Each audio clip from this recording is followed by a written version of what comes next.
சவுக்கு சங்கர் உயிருக்கு கோவை மத்திய சிறையில் ஆபத்து இருப்பதாக சவுக்கு சங்கர் தரப்பு வழக்கறிஞர் பேட்டி.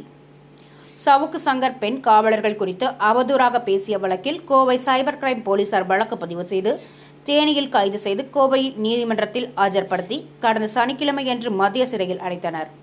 அதற்கு முன்னதாக கோவை அரசு மருத்துவமனையில் பரிசோதனை செய்துவிட்டு சிறையில் அடைப்பதற்கு முன்பு சிறையில் உள்ள மருத்துவமனையில் சவுக்கு சங்கரை பரிசோதனை செய்துவிட்டு சிறையில் அடைத்தனர். அப்போது சவுக்கு சங்கர் உடலில் வாயில் மட்டும் சிறிது காயம் ஏற்பட்டதாகவும் மற்ற எந்தவிதமான காயங்கள் ஏற்படவில்லை என்றும் சிறையில் அடைத்த பிறகு காயம் ஏற்பட்டுள்ளதாக வழக்கறிஞர்கள் குற்றம் சாட்டுகின்றனர். இந்நிலையில் சனிக்கிழமை இரவு சவுக்கு சங்கர் 10க்கும் மேற்பட்ட காவலர்கள் பிளாஸ்டிக் பைப்பில் துணி சுற்றி பலமாக தாக்கியுள்ளனர் எனவும் இதில் சவுக்கு சங்கருக்கு உடல் முழுவதும் பலத்த காயங்கள் ஏற்பட்டுள்ளதாகவும் வலது கையில் எலும்பு முறிவு ஏற்பட்டுள்ளதாகவும் இன்று சவுக்கு சங்கரை வழக்கறிஞர் சிறையில் நேரில் சந்தித்ததாகவும் மேலும் சவுக்கு சங்கர் உயிருக்கு கோவை மத்திய சிறையில் ஆபத்து இருப்பதாக தெரிவித்த வழக்கறிஞர் குறிப்பாக ஏற்கனவே கடலூரில் சிறை கண்காணிப்பாளராக இருந்த செந்தில்குமார் தற்போது கோவை மத்திய சிறை கண்காணிப்பாளராக இருப்பதால் சவுக்கு சங்கரை பழிவாங்கும் நோக்கில் கோவையில் வழக்கு பதிவு செய்து சித்திரவதை செய்து வருவதாகவும் தமிழகம் முழுவதும் காவல்துறையினர் அராஜகம் செய்து வருவதாகவும் தொடர்ச்சியாக தமிழகத்தில் லாக்அப் மரணம் நடந்து வருவதாகவும் வழக்கறிஞர்கள் குற்றம் சாட்டினர். மேலும் சவுக்கு சங்கருக்கு தனியார் மருத்துவமனையில் சிகிச்சை அளிக்க அனுமதி வழங்க வேண்டும் எனவும் நீதிபதி தலையிட்டு சவுக்கு சங்கரை நேரில் பார்க்க வேண்டும் என மனு தாக்கல் செய்துள்ளதாக இவ்வாறு வழக்கறிஞர் கோபாலகிருஷ்ணன் தெரிவித்தார் என்பது குறிப்பிடத்தக்கது. சார் வணக்கம், நான் அட்வொகேட் கோபாலகிருஷ்ணன். சவுக்கு சங்கருக்காக இப்போ அப்பீர் ஆகியிருக்கோம்.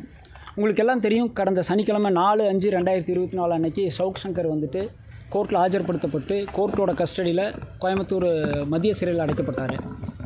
அடைக்கும் போதே நம்ம வந்து அந்த ரிமாண்ட் பண்ண மேஜிஸ்ட்ரேட் கிட்ட கேட்டிருந்தோம். சங்கரோடைய உடல்நிலை குறித்து ஆய்வு செய்யணும்னு சொல்லிட்டு அன்றைக்கே ஒரு பெட்டிஷன் போட்டிருந்தோம். மருத்துவ ஆய்வறிக்கை எடுத்துகிட்டு மருத்துவ பரிசோதனை செய்துட்டு தான் அவரை வந்து சென்ட்ரல் பிரிசனில் அடைக்கணும், ஏன்னா அவரோட உயிருக்கும் அவருடைய உடலுக்கும் ஆபத்து இருக்குன்னு சொல்லி ஒரு பெட்டிஷன் போட்டிருந்தோம். அன்றைக்கி ரிமாண்ட் பண்ண மேஜிஸ்ட்ரேட்டும் மெடிக்கல் பெட்டிஷன் அலோவ் பண்ணியிருந்தார். அவர் மெடிக்கல் பெட்டிஷனில் எக்ஸாமின் பண்ணதுக்கப்புறம் தான் சென்ட்ரல் பிரிசனில் அடைச்சிருக்காங்க. ரிமாண்ட் பண்ணுறதுக்கு முன்னாடியும் ஒரு மெடிக்கல் எக்ஸாமினேஷன் நடந்துச்சு. ரிமாண்டுக்கு அப்புறம் ஜெயிலுக்கு போகிறதுக்கு முன்னாடியும் ஒரு மெடிக்கல் எக்ஸாமினேஷன் நடந்துச்சு. உங்களுக்கெல்லாம் நல்லா தெரியும், சவுக்கு சங்கர் அவர்கள் வந்து சென்ட்ரல் பிரிசனுக்கு உள்ளே போகையில் நல்லா 2 கையும் வீசிட்டு ஆரோக்கியமாக தான் நடந்து போயிருந்தார். ஆனால் இன்றைக்கி நான் வந்துட்டு சவுக்கு சங்கரை வந்து வழக்கு குறித்து சந்திப்பதற்காக சிறைக்கு சென்ற போது ஒரு அதிர்ச்சியான தகவல் இருக்குது. என்னென்னா, மெடிக்கல் எக்ஸாமினேஷன் ஜெயிலில் எடுத்ததுக்கப்புறம் நைட்டு அவரை வந்து ஒரு ரூமில் போட்டு கண்ணை கட்டி அவரை வந்து ஒரு பெஞ்சில் படுக்க வச்சு 10க்கும் மேற்பட்ட வார்டன் வந்து ஒரு கையில் துணியும் உடம்பு கையில் காலையெல்லாம் துணியை சுற்றி பிளாஸ்டிக் பைப்பில் அடித்து அதில் வந்து அவரோட ரைட் ஹேண்ட் ஃப்ராக்சர் ஆகிருக்கு. அதில் பிளாஸ்டிக் பைப்பில் அவங்க வந்து துணி சுற்றி அடித்ததுக்கான காரணம் வந்து என்னென்னு கேட்டிங்கன்னா, கை உடஞ்சிடக்கூடாது. ஏன்னா மெடிக்கல் ரிப்போர்ட்டில் அவர் கை ஆரோக்கியமாக இருக்குதுன்னு தான் ஜிஹெச்சில் எடுத்த மெடிக்கல் ரிப்போர்ட்டும் இருக்குது. பிரிசனுக்குள்ளே போகிற சென்ட்ரல் பிரிசனுக்கு முன்னாடி போகிற மெடிக்கல் ரிப்போர்ட்டும் அவர் ஆரோக்கியமாக தான் இருக்குதுன்னு சொல்லியிருக்கு. கை உடஞ்சிடக்கூடாதுங்கிறதுல கவனமாக தான் அடிச்சிருக்கிறாங்க.